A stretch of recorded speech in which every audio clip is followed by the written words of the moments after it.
రాష్ట్రంలో క్రమంగా టెంపరేచర్లు పెరుగుతున్నాయి. రాబోయే 3 రోజుల పాటు తూర్పు ఉత్తర జిల్లాల్లో ఉష్ణోగ్రతలు 4 డిగ్రీల వరకు పెరిగే అవకాశం ఉందంటున్నారు వెదర్ ఆఫీసర్స్. గతేడాది ఇదే టైంతో పోలిస్తే ఈసారి 2 డిగ్రీలు ఎక్కువగా నమోదవుతున్నాయి. ఆదిలాబాద్, ఖమ్మం జిల్లాలో 35 డిగ్రీల ఉష్ణోగ్రతలు రికార్డు అవుతున్నట్లు తెలిపారు. హైదరాబాద్లో 32 డిగ్రీల అత్యధిక ఉష్ణోగ్రత నమోదైంది. ఇక రాష్ట్రంలోని ఉష్ణోగ్రతలపై మరిన్ని డీటెయిల్స్ అనిల్ అందిస్తారు. చలి గజగజ వణికించింది. ఇప్పుడు ఇక ఎండలు కూడా స్టార్ట్ అయిపోయినాయి. అటు జనవరి మాసం ముగిసిందో లేదో ఫిబ్రవరిలోనే ఎండలు స్టార్ట్ అయిపోయాయి. దాదాపు హైదరాబాద్లో చాలా వరకు ఎండలు పెరిగిపోయాయి. దాదాపు నిన్న మొన్నటి కనుక చూస్తే ఈ జనవరి మాసం వెళ్ళినప్పటి నుంచి ఈ ఫిబ్రవరి నెల ఎప్పుడైతే స్టార్ట్ అయిందో అప్పుడే ఎండలు కూడా స్టార్ట్ అయిపోయాయని చెప్పారు. క్రమంగా వాతావరణం కూడా వేడెక్కుడు మొదలైంది. తర్వాత ఈ ఏదైతే వాతావరణ శాఖ అంచనాల ప్రకారం రానున్న రోజుల్లో ఈ ఎండల తీవ్రత కూడా పెరిగే అవకాశం ఉందంటూ చెప్తున్నారు. సాధారణంగా శివరాత్రిలో శివశివ అనుకుంటూ ఈ చలి తీవ్రత తగ్గుతుంది, కానీ శివరాత్రి కంటే ముందే ఎండల ప్రభావం కనిపిస్తుంది. దీంతో రానున్న 2 రోజులు కూడా రాష్ట్రంలో పొడి వాతావరణం ఏర్పడనున్నట్టు వాతావరణ శాఖ హెచ్చరించింది.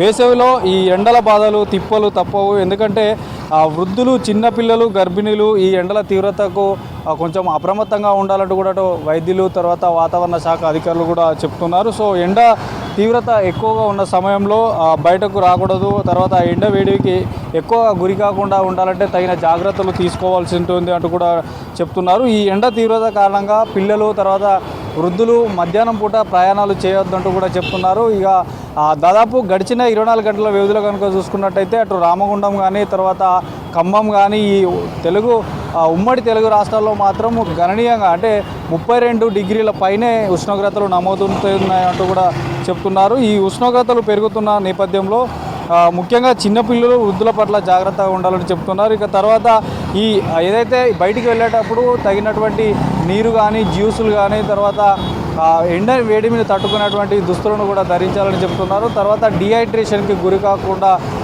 చూసుకోవాలి. ఎప్పటికప్పుడు వాటర్ని ఎక్కువ తీసుకోవాలి. ఏసీలో ఉండేవారు కూడా, అంటే ఆఫీసుల్లో, కార్యాలయాల్లో పనిచేసేవారు కూడా వాటర్ కూడా ఎక్కువగా తీసుకోవాలి. ఆఫీస్లోనే ఉంటున్నాం కదా అని నెగ్లెక్ట్ చేయకూడదు అంటూ కూడా వైద్యులు చెప్తున్నారు. సో ఖచ్చితంగా వాటర్ ఎక్కువ తీసుకోవాలి. తర్వాత పండ్ల రసాలు ఎక్కువగా యూజ్ చేయాలి. తర్వాత బయటికి మాత్రం ఈ మధ్యాహ్నం పూట దాదాపు 12 గంటల నుండి 2 గంటల మధ్య మాత్రం ఖచ్చితంగా ఈ ఎండల తీవ్రత ఎక్కువగా ఉంటుందంటూ కూడా అటు వాతావరణ శాఖ అధికారులు చెప్తున్నారు. సో రానున్న 2-3 రోజుల్లో మాత్రం ఇంక ఈ ఎండ తీవ్రత పెరిగే అవకాశం ఉంది. సో ఫిబ్రవరి మాసంలోనే ఎండ తీవ్రత మొదలు కావడం కొంత మేరకు గతంలో చూస్తే ఫిబ్రవరి ఎండింగ్లో, మార్చి స్టార్టింగ్లో ఎండల తీవ్రత ఎక్కువగా ఉండేది. కానీ ఈ ఫిబ్రవరి మాసంలోనే ఎండలు స్టార్ట్ అవ్వడం వల్ల ఇటు ఎవరైతే నగరంలో ఉన్నటువంటి, మెయిన్గా నగరంలో ఇటు వెహికల్ మూవ్మెంట్ ఎక్కువగా ఉంటుంది కాబట్టి ఆ వెహికల్ మూవ్మెంట్ వేడికి, తర్వాత ఈ ఎండ వేడికి ఈ వాహనదారులు ఇబ్బంది పడుతున్నటువంటి పరిస్థితి. సో రానున్న రోజుల్లో ఈ ఎండ తీవ్రతలు ఇంకా పెరిగే అవకాశం ఉంటుంది కాబట్టి వాటికి తగ్గట్టు జాగ్రత్తలు తీసుకోవాలి. డిహైడ్రేషన్ గురి కాకుండా తగిన వాటర్స్ కానీ, తర్వాత జ్యూస్ కానీ వారు వెంబడించుకోవాలి. తర్వాత చిన్నపిల్లలు, వృద్ధులు మాత్రం ఖచ్చితంగా ఎండ తీవ్రత ఎక్కువగా ఉన్న సమయంలో మాత్రం బయటికి రావద్దంటూ కూడా అటు వైద్యులు, వాతావరణ శాఖ అధికారులు చెప్తున్నారు. ఇది ఈ రోజుకు సంబంధించినటువంటి టెంపరేచర్కి సంబంధించినటువంటి పూర్తి వీడియో జర్నలిస్ట్ నాగేష్తో అనిల్, విజిట్ న్యూస్, హైదరాబాద్.